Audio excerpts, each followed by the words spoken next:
everybody, welcome to Casa Whitson. Tonight we're having a dinner party and we're going to do heavy appetizers and some signature cocktails. So what we thought we might want to do is go ahead and prep everything beforehand. So it's so much easier when you do your prep work the night before or the morning of. That way you're not running around crazy before all your guests come. So Gunnar, what are we having? We are going to be having oyster shooters, avocado queenies.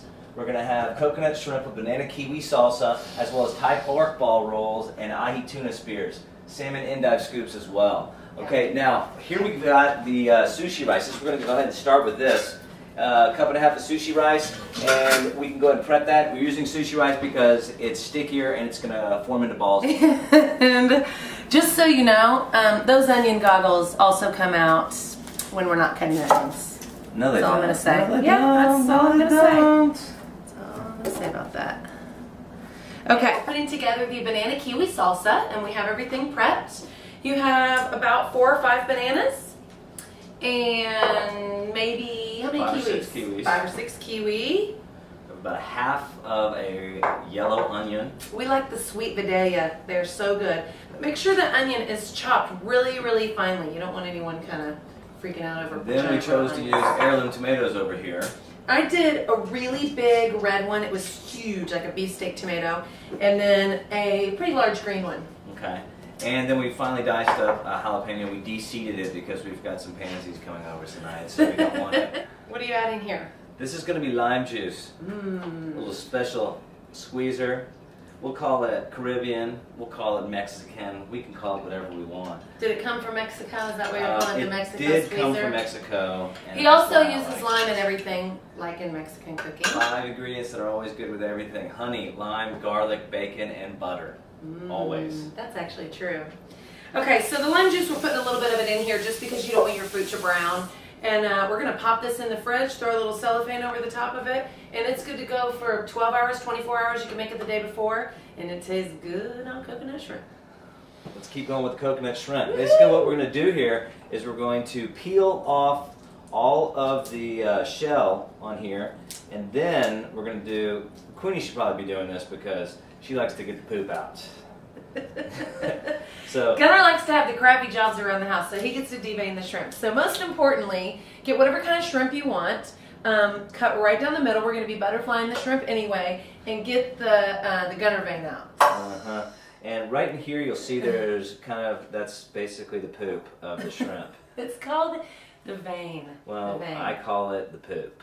What I've got here is some ahi tuna. This is sashimi grade. I got it at the seafood market. And what I'm going to do is I'm going to cut it into about an inch long or an inch wide slice of this. Okay? Again, sashimi grade. And I'm going to dip it over here in a mixture of salt, fresh ground pepper. What kind of salt are you using? Sea salt or I'm using regular old, good old kosher salt for this. Okay? And then I'm going to go ahead and start searing it in the pan. And while I'm doing that, Queenie's going to talk about the avocado queenie mixture.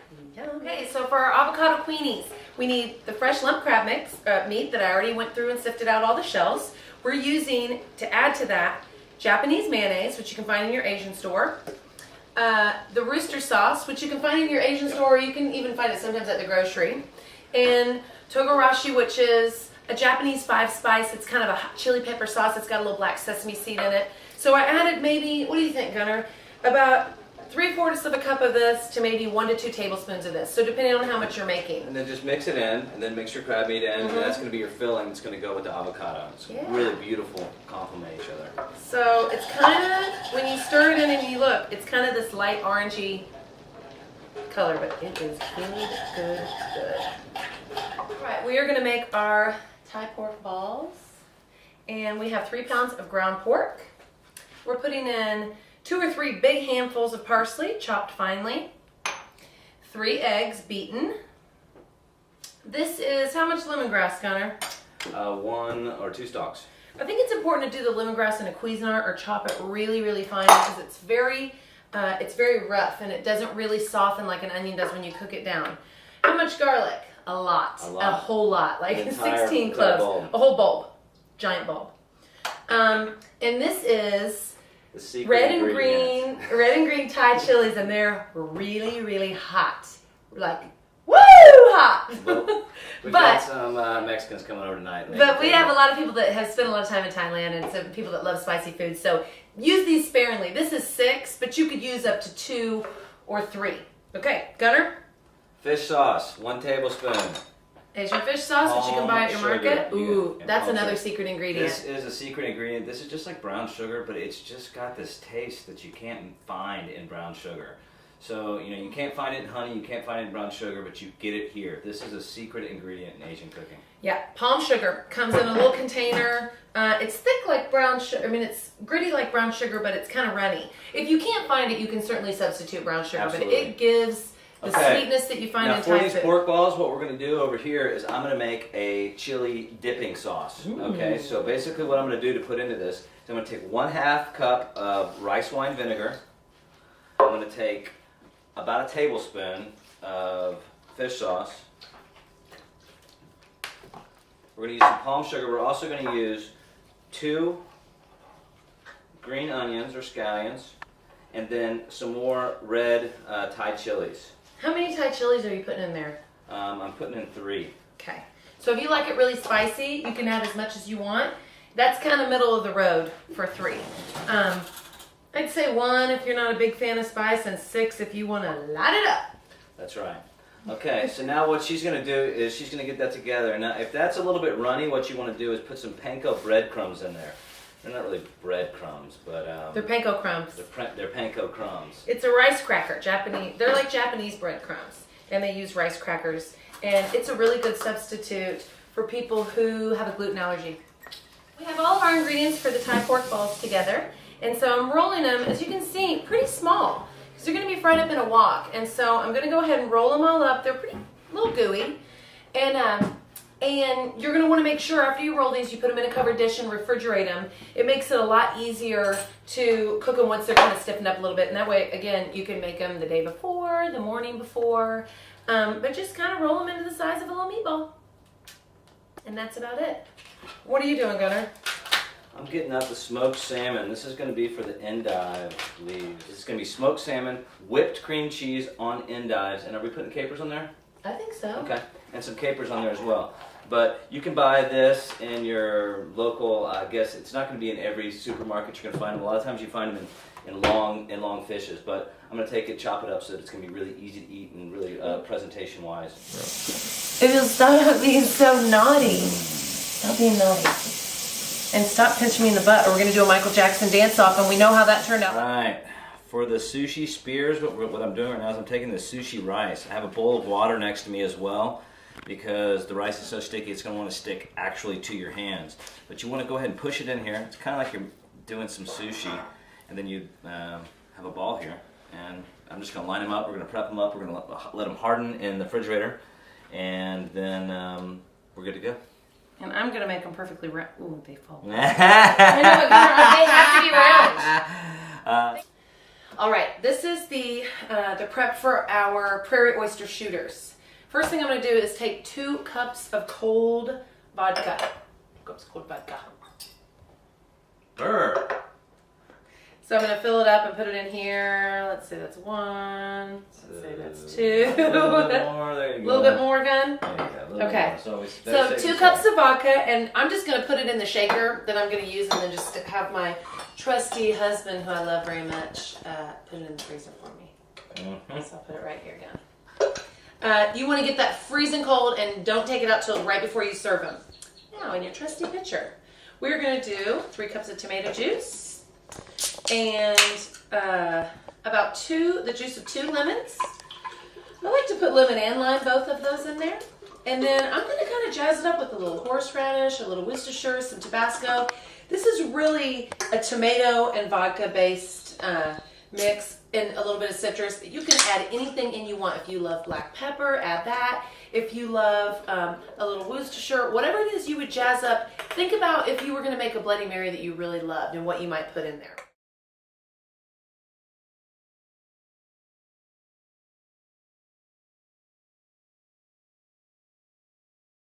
Okay, well, Welcome back. Yeah, welcome back. It's the evening of our dinner party, as you can tell with our cute ensembles. Guy, if you're watching, which I hope you are, do you see how cute Gunnar looks in his ensemble when he's not wearing a fanny pack as a belt and a plaid shirt, like in his Mexico outfit that wasn't his most capable looking ensemble? Okay, so now, the first thing we're going to do is start with the thing that takes the longest to cook while Gunnar eats coconut. And what we're going to do is we're going to take the shrimp that we cleaned and butterflied, and we're going to put it in a quick little dredge of flour, some egg wash, and coconut. We're going to fill up these cookie sheets and toss them in the oven for about 15 minutes on each side. Flip them in the middle, and that's it. It's pretty easy. Okay, I'm just basically Whipping it up. Egg wash. Queenie is going to start doing this while I start in on the pork balls. So if you want to come over here and check this out, basically what I'm taking is some peanut oil, and I'm filling my wok up about 1/3 of the way full. Okay, that's about 2 cups worth right there. And I'm going to put it on about a medium, just over medium heat. Okay, now here are the pork balls that we had prepped earlier. Okay, you can see, nice, beautiful pork balls. And we're going to do, once this heats up, we're going to do about, actually 6 of them at a time in the wok.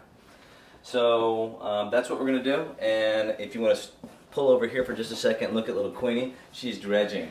And I like the one hand. I still don't understand the one hand thing. That doesn't Okay, make so sense. some people do, like, they keep one wet hand and one dry hand, which you can see I made my own rules.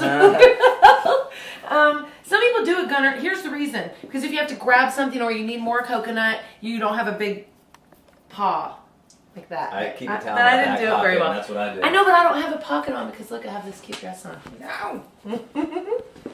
So, Gunnar, how long do you cook the pork balls? The pork balls, well, they're going to be until they're golden brown. Golden brown is about 3 to 5 minutes on each side, and so basically you're going to turn them over about halfway through. So no more than 10 minutes total. But we're just waiting for this to get up hot, nice and hot, and I'm just going to start dropping them in right now. You can clearly tell that they are not at the right temperature yet. So The butterfly shrimp get dredged in the flour, and then a little coating of the egg wash. And once you get them in the flour and the egg wash, you just put them in the coconut. And I like to use sweetened coconut. So if you go in your baking section, the sweetened coconut really makes a it difference. really does. It makes a big difference. With the sweet kiwi banana salsa and the sweetened coconut, it makes it delicious. Whenever I serve this, even if I'm not doing it like I am as an appetizer, I'll put it over rice and just put a big blob of the salsa, and we'll make it as a meal. Every time we serve it, people want to know the recipe. They got to have the recipe. So that's it. And a lot of people will fry these, and we like to bake them. Give me pork balls, yeah. Give me pork balls, yeah. You're I don't care for that song, Dad. Give me some pork balls, yeah. Oil going here, peanut oil, about 1/3 of the wok full, and I'm going to start dropping in these pork balls, okay? And you can see right there, they're going to start sizzling a little bit. And I'll get some tongs in just a second. We want to do these for about 5 to 10 minutes and then flip them. It's going to be really simple, and then we have the sauce that we did earlier to drizzle over them. But that's basically about it for these guys. We're done dredging and flouring and coconutting our shrimp. And we're just going to toss them in the oven for about 15 minutes on each side. So we'll throw them in on 350, flip them over, another 10 or 15 minutes, we'll check them, and time to eat. That's what you're looking for right there, that kind of color. Because you can see that as they dry, they're going to get a little bit darker. Flip it up, flip it up. You're not even allowed to sing anything 80s Hey, that this you was don't on know. the top earlier. This was on the bottom, so now it's going on the top. May I put this in here? Yeah. So this is Gunnar. Tell them what Namjim Gai. Namjim Guide. What this reminds me of is when I was in Thailand, I used to go to these roadside chicken vendors, and they would actually do the barbecue over charcoal, and they served it with this. And so I would go there every day religiously. It was either pad thai or this chicken shack, And they would serve this, and I would just dip it, and I would eat this stuff like crazy. So it's like a sweet chili sauce. And that's exactly what it is. It's It called goes excellent with chicken. Nam Excellent Jam with Gai. pork as well. And you want to know what it reminds me of? And so Yeah. do the Thai pork balls. What? When I was in Thailand, we used to lay in the sun, and this guy, these great guys that own the little bar. And when Gunnar and I say we were in Thailand, we lived in little shacks on the beach, fantastic rock climbing, in the middle of Nowhereville. This is not like Bangkok. This is nowhere. And the guys could not say Stacy. So they Yes, call me Satesi, my dear. And they would say to me, you Farang, which is what they call white people, I don't understand on beach. You put oil on your body like fish, you lay on one side, you barbecue, you flip over, then you oil other side, barbecue, flip over, barbecue, flip. You like barbecue fish. And so it killed me because we love to get a suntan. So every time I had pork balls or chili sauce, it always reminded me of the guy who say, you Queenie lady barbecue fish. So there's my little funny story about Thailand. We've got our coconut shrimp plated onto a tray. And Gunnar's going to take a little dollop of the banana kiwi salsa and just hit it on top. Is that good, babe? Yeah, That spoon? that's perfect for this. Perfect. All right. Good size. Okay. Big balls. You know, we've got big balls here. We do have some. We do have some big, and they are so good. These are our spiced Thai pork balls with the Nam Jam Gai, the Kama sauce, and the really spicy chili dipping sauce that Gunnar made earlier. So we're going to plate some of these, and then we'll keep the rest of them in the oven on about 200, 225 just to keep them warm. And we'll refill them as they are devoured. And they will be devoured. Okay, we're doing the ahi tuna spears. We're cutting them into 1-inch cubes, and on the inside you can see how it's still raw. It's got that really lovely pink color. And what Queenie's going to do for us right now, she's going to start spearing Our them up. stuff. Okay, Yeah. let me get those in front of you. And you grab that, and Okay. I will cut the tuna.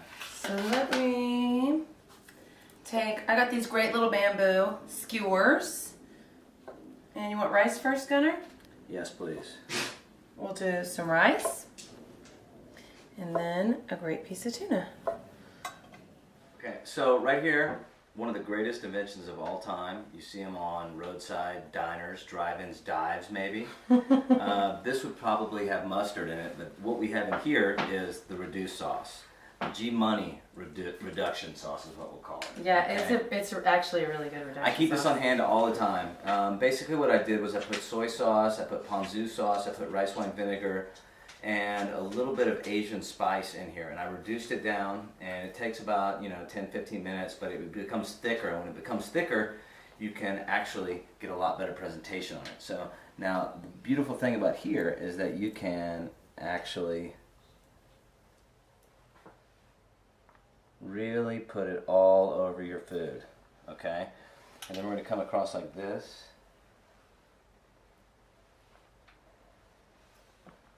We're going to give it That a looks dollop good, Gun. on everyone. Yummy! That looks good. All right, so we're doing our endive scoops. We've got the smoked salmon chopped, whipped cream cheese, and capers. And Gunnar's plating them. And we have several little scoops. So you just take a little scoop and just kind of plop them right there on the end. And then pass them off. And Gunnar will scoop it out for you.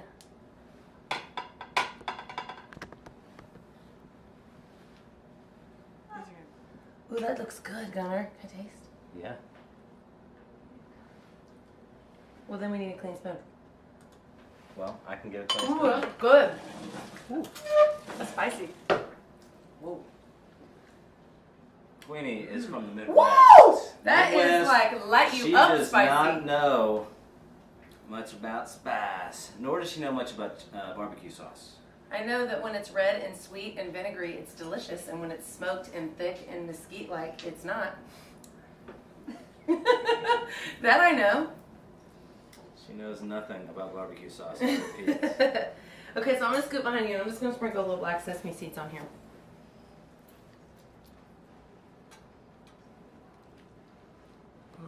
What you got here, little Queenie? These are Gulf oysters, raw. They're delicious. If you don't like oysters, you will not like this. So Gunnar does not like oysters, so he is not fond of this. But this is our oyster shooter, and what we made earlier was kind of a spicy Bloody Mary mix. We're gonna add vodka, and then an oyster or a half of an oyster, depending on how big these are. These are really big Gulf oysters, so for a little shot glass, it could be joking. So I cut them in half, plop them in. Gunnar's gonna get a full one. That's right. I want a full one. We've salted the rim with a little bit of lemon juice, a little salt, and then in with the oyster. Now, Gunnar is going to take If you guys remember earlier, we have chilled the vodka. It 2 is cups in of the- ice cold, and it's really going good in vodka. here, right, Queenie? That's right. Dump it in. Ice cold vodka. Delicious. Doesn't it look good? Okay, stir it up, pour them in, and I like this to be ice cold. So right now is when our guests are supposed to arrive. So I assemble this last, and I make sure that it's the first thing people have when they walk in. All right, everybody. Cheers. Woo! We've got oyster shooters here. If you don't like oysters, beware. Okay, you pass them out. I love Okay. oysters. Yeah, should we just pass them down? Yeah, pass them around. Of course I am. Just keep handing I them. like Does that. anybody not want There one? you go. News for is you. fun. Okay. We're getting this on Whoa. camera. I'm gonna love this to look back. Make sure you Yeah. zoom in on Randy. Okay. Okay. All right. Salud. Oh, I'm sorry. Salud. I'm Oh sorry. yeah. Salud. Salud. Here's the oyster shooters. Okay. Oh, wait a minute.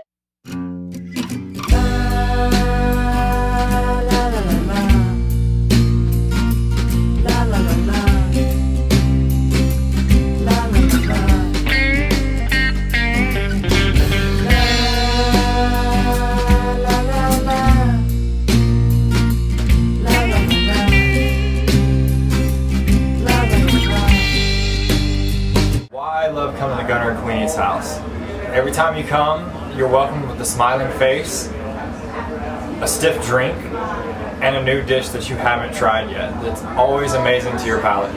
Always tastes good, it's always new, it's always something different, and it's a reason we keep coming back. Hi, I love coming over here because there's always a really good proportion there's a good ratio of fanciness to just silly shenanigans.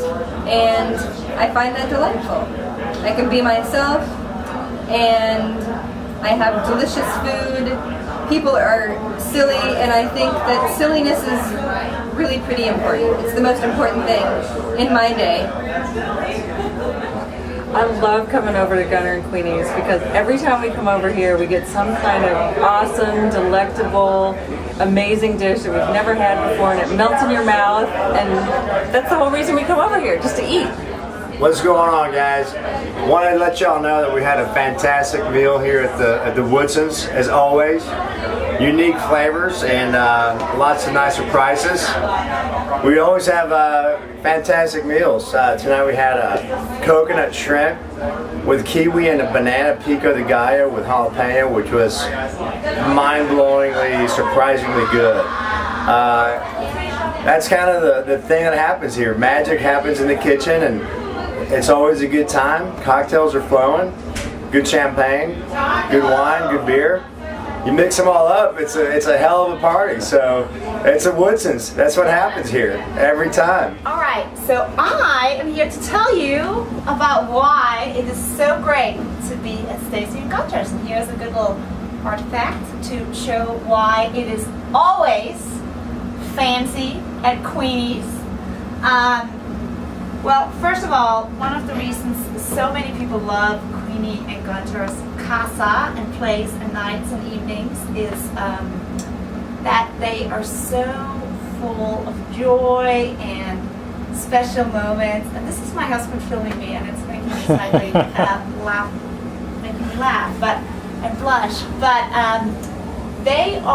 they're just different, and what I love about them the most is that you can come over here and everyone is wearing jeans and cowboy boots and white shirts and hanging out in the back and barbecuing and playing music, and Gunter has his band and Queenie wears the sexy outfits. And that's one type of nights, and then there's nights like tonight that was just full of just wonderful food and wonderful moments and wonderful people and friends. And just full of joy, and wine and prosecco and drinks, and mostly just dear and good friends. And it's just all very real.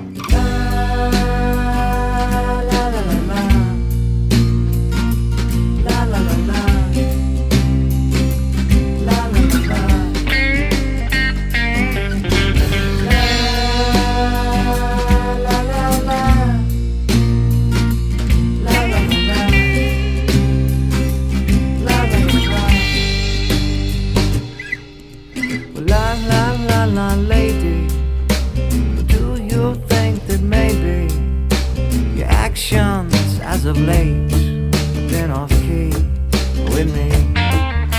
We're at the rockin' show, whoa ho, we're on the front row, looking at him but thinking of me. So close to my touch, with that goddamn touch, too much Google out and such.